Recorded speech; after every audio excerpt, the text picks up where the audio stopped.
सोचिए एक ऐसा फाइटर जेट जो एनिमी रडार पर जल्दी डिटेक्ट ना हो, जो अपने वेपन्स बाहर नहीं बल्कि बॉडी के अंदर छिपाकर ले जाए, जो सुपरसोनिक स्पीड पकड़ सके और पायलट को रडार, ड्रोन, सैटेलाइट और सेंसर्स की इंफॉर्मेशन एक ही स्क्रीन पर क्लियर पिक्चर के फॉर्म में दे। यही है इंडिया का advanced medium combat aircraft AMCA। लेकिन AMCA सिर्फ एक फाइटर जेट नहीं है, ये इंडिया की defence technology, private sector capability, air power और स्ट्रेटेजिक इंडिपेंडेंस का बड़ा टेस्ट है। अगर AMCA सक्सेसफुल होता है तो इंडिया उन सेलेक्टेड कंट्रीज में शामिल हो सकता है जो 5th generation stealth fighter aircraft खुद डिजाइन और मैन्युफैक्चर करते हैं। सबसे पहले जानना ये जरूरी है कि AMCA आखिर है क्या। AMCA का फुल फॉर्म है एडवांस्ड मीडियम कॉम्बैट एयरक्राफ्ट। ये इंडिया का indigenous 5th generation fighter jet project है। इसका डिजाइन DRDO के एरोनॉटिकल डेवलपमेंट एजेंसी यानी ADA कर रही है।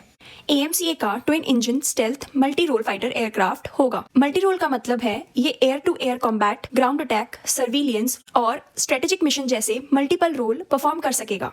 इस एयरक्राफ्ट में stealth technology, internal weapon base, advanced sensors, electronic warfare, AI supported systems और नेटवर्क सेंट्रिक वॉरफेयर जैसे मॉडर्न फीचर्स एक्सपेक्टेड हैं। सिंपल वर्ड्स में समझें तो AMCA फ्यूचर एयर कॉम्बैट के लिए इंडिया का सबसे एडवांस्ड फाइटर जेट प्रोजेक्ट है। लेकिन ये 5th जनरेशन फाइटर्स इतने स्पेशल क्यों होते हैं? 5th जनरेशन फाइटर की स्ट्रेंथ सिर्फ स्पीड नहीं होती, इसकी रियल पावर स्ट्रेंथ होती है, जैसे कि स्टेल्थ, सेंसर्स और इंफॉर्मेशन डोमिनेंस। स्टेल्थ का मतलब इनविजिबल होना नहीं होता, इसका मतलब होता है एनिमी रडार के लिए एयरक्राफ्ट को डिटेक्ट करना डिफिकल्ट बनाना। इसीलिए एयरक्राफ्ट का शेप, मटेरियल, हीट सिग्नेचर और वेपन प्लेसमेंट सब केयरफुली डिजाइन किए जाते हैं। AMCA में वेपन्स बॉडी के अंदर कैरी करने की कैपेबिलिटी होगी, जिसे इंटरनल वेपन बे कहा जाता है। इससे रडार डिटेक्शन का रिस्क कम हो जाता है। इसका सबसे इंपॉर्टेंट फीचर है super cruise. Normally fighter jets supersonic speed के लिए आफ्टर बर्नर्स यूज करते हैं। आफ्टर बर्नर फ्यूल ज्यादा कंज्यूम करता है और हीट सिग्नेचर बढ़ा देता है। सुपर क्रूज एयरक्राफ्ट को बिना after burner supersonic speed maintain करने में हेल्प करता है। इससे रेंज इंप्रूव होती है और डिटेक्शन रिस्क कम हो जाता है। अब समझते हैं सेंसर फ्यूजन क्या होता है। फ्यूचर एयर कॉम्बैट में सबसे इंपॉर्टेंट चीज है इंफॉर्मेशन। कौन पहले एनिमी को डिटेक्ट करता है, कौन पहले सिचुएशन समझता है और कौन पहले स्ट्राइक करता है। सेंसर फ्यूजन इसी गेम को चेंज कर देता है। AMCA radar, infrared sensors, drones, satellites और अदर प्लेटफॉर्म से डेटा कलेक्ट करके पायलट को एक क्लियर बैटलफील्ड की पिक्चर दे सकता है। इसे अगर हम सिंपल वर्ड्स में समझें तो पायलट को अलग अलग स्क्रीन्स और डेटा पॉइंट समझने की जगह एक कंबाइंड पिक्चर मिलेगी, जिससे डिसीजन मेकिंग फास्ट और एक्यूरेट हो सकता है। अब बात आती है कि प्राइवेट सेक्टर की एंट्री इस प्रोजेक्ट में इतनी इंपॉर्टेंट क्यों है। AMCA प्रोजेक्ट का एक बड़ा इंटरेस्टिंग पॉइंट है प्राइवेट सेक्टर की एंट्री।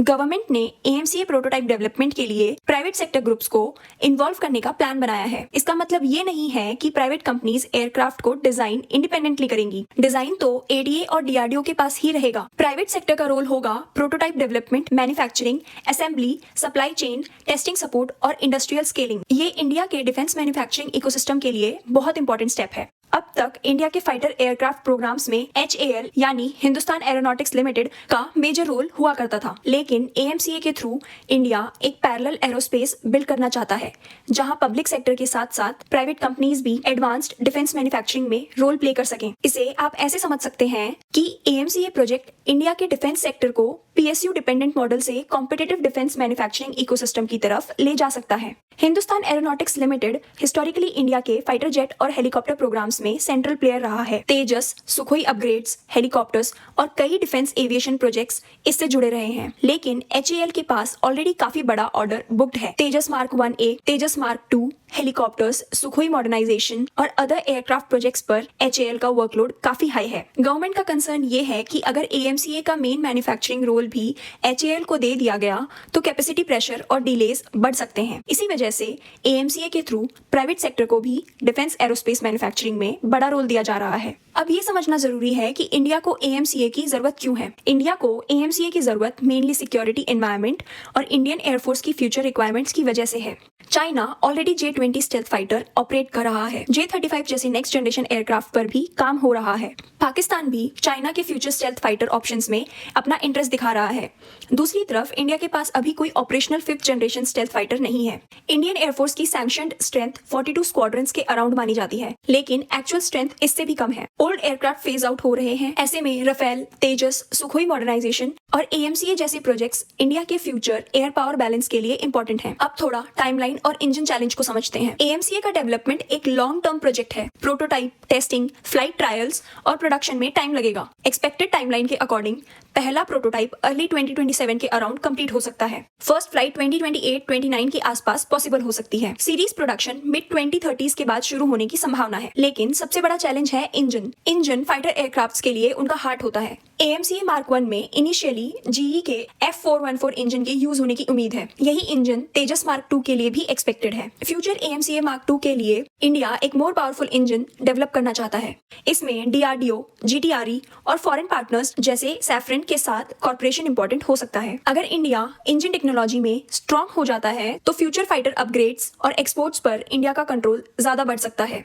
अब समझते हैं कि चैलेंजेस क्या हो सकते हैं। एएमसीए बनाना इजी नहीं होगा। Stealth coating, radar absorbing material, precision manufacturing, sensor fusion software, AI supported combat systems, electronic warfare और वेपन इंटीग्रेशन, ये सब हाईली कॉम्प्लेक्स एरियाज हैं। प्राइवेट सेक्टर के लिए भी ये एक बड़ा चैलेंज होगा क्योंकि फाइटर एयरक्राफ्ट इकोसिस्टम में एंट्री करना सिंपल मैन्युफैक्चरिंग से बहुत ज्यादा एडवांस्ड काम है। गवर्नमेंट को यहाँ सिर्फ रेगुलेटर नहीं बल्कि मेंटर का भी रोल प्ले करना होगा। अगर प्रोजेक्ट सक्सेसफुल होता है तो इंडिया नेवल शिप बिल्डिंग की तरह एरोस्पेस में भी मल्टीपल स्ट्रॉन्ग प्लेयर्स क्रिएट कर सकता है।